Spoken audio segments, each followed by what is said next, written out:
Today, welcome. I am Mandy Smith, and I am directing this year's Missio Alliance SheLeads Summit coming up October 28th that we're really excited about. And I am here having a conversation with JR Rozko, who is one of the co-founders of Missio Alliance and who's been a part of this vision for a very long time. And so I'm really excited to hear, JR, a little bit about your story and what your vision is for this gathering that we are working on for October. Yeah, thanks, Mandy. So I'll be super brief about my story. I grew up in the Midwest in Northeast Ohio, which is actually where I live now. I came to faith in high school and have been a pastor at a couple different churches for most of my life, and I've also worked in theological education. And then it was in 2012 that we started Missio Alliance, really with out of this felt need amongst pastors that we knew and others who were desirous of a space where they could have theological conversation about issues that we were bumping up to in ministry. And there was sort of like, a more missiological thrust to some of the energy that was behind the pastors who, as is in the name, Missio Alliance, Missio, missiology. And anyway, so just this really focused concern on what is the nature and purpose of the church as we're increasingly in a missionary context in North America. And what are the issues that we need to focus on?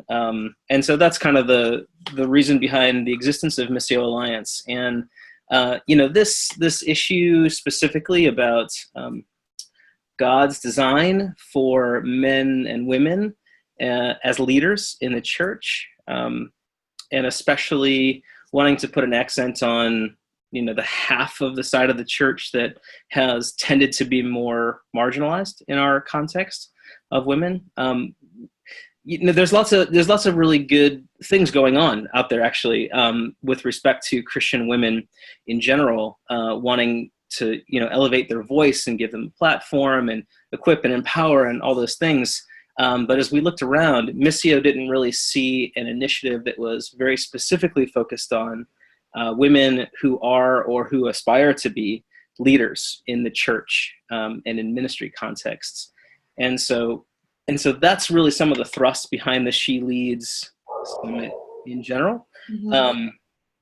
And not like this really, strong focus on equipping women who are God's gifted and called to lead in the church, but then also out of a larger vision of God's design for men and women to be co-laborers as leaders.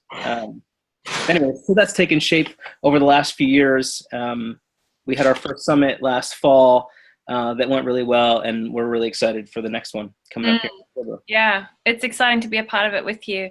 And I know as a writer for Missio Alliance over the last couple of years, I've really felt like Missio Alliance really has a unique voice in the US church right now, a really prophetic kind of voice, one that's kind of pressing into some cultural issues, but still with a really hopeful kind of posture and a very missional posture that is longing for the church to figure out what it is in this place and in this time. And so I love to be a part of that. And I think a big part of that, as you say, is figuring out how men and women can lead the church together. Yeah. And so I'd love to hear a little bit about what you're excited for this particular gathering and what you hope for this day. Yeah, this year's summit in particular, I'm excited about where we have the opportunity to host it. So we're going to be at First Church of the Nazarene in Pasadena, California. And there, another one of our writers, Tara Beth Leach, was called to be the senior pastor there just over a year ago. And she has a new book coming out with InterVarsity Press called Emboldened, a Vision for Empowering Women in the Church. And so the opportunity to actually bring the SheLeads Summit into that sort of a context is really exciting for me.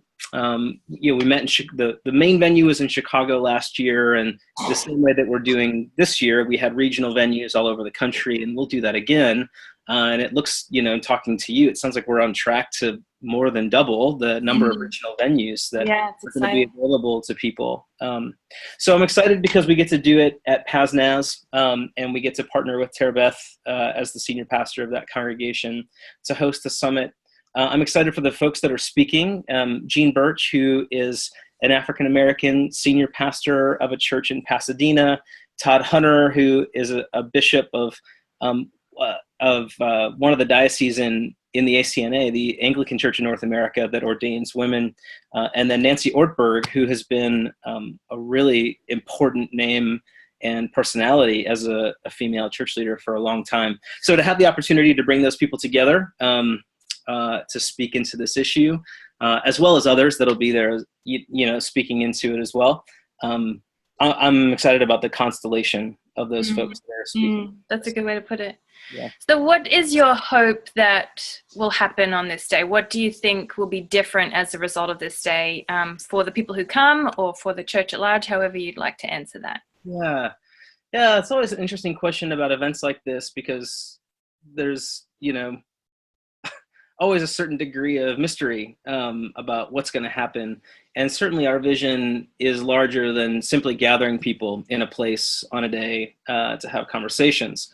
But because we have a partnered approach to what we're doing, because we're trying to connect with denominational leaders, church network leaders, and all that kind of stuff, our hope and ambition is that we're actually creating a platform for the kinds of conversations that will take root in some of the more on-the-ground spaces of leadership where church and ministry is concerned, and that people will actually go away thinking about how will we be more intentional about creating resources and spaces and policies and benchmarks to actually more fully live out what we perceive to be God's call upon us organizationally, to create the kind of space and environment that's hospitable to the empowerment of women who God has called to lead. That's good stuff. Yeah, I think it's right. It's the right time for these kinds of conversations to be happening.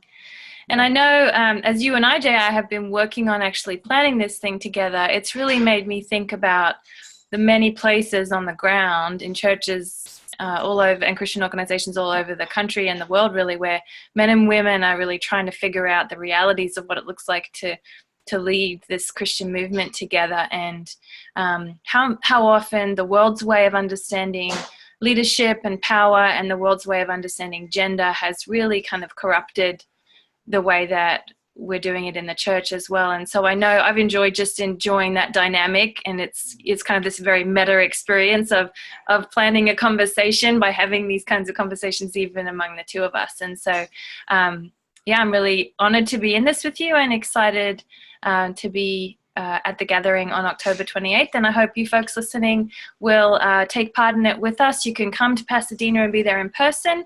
You can be a part of one of the live venues that are happening all over the country. We have different regional venues that will be live. Sorry, they're not live, they're live streaming it. The main live venue is in Pasadena. The others will be live streaming it with some also local panels as well. And if you look on our website, you will also find the different regional venues that you can be a part of. But if you can't make it to one of those, there's always the opportunity to live stream it in your own home or church. You can gather with a group of friends or a small group, or just watch it at home, live stream either on the day on the 28th, or there'll be recordings available afterwards as well if you aren't able to actually be a part of it on the actual day. So be sure and join this conversation with us. It's a beautiful conversation to be having, and I pray that it will bring healing to us as individuals and to this beautiful church of ours. So thanks, folks. Amen.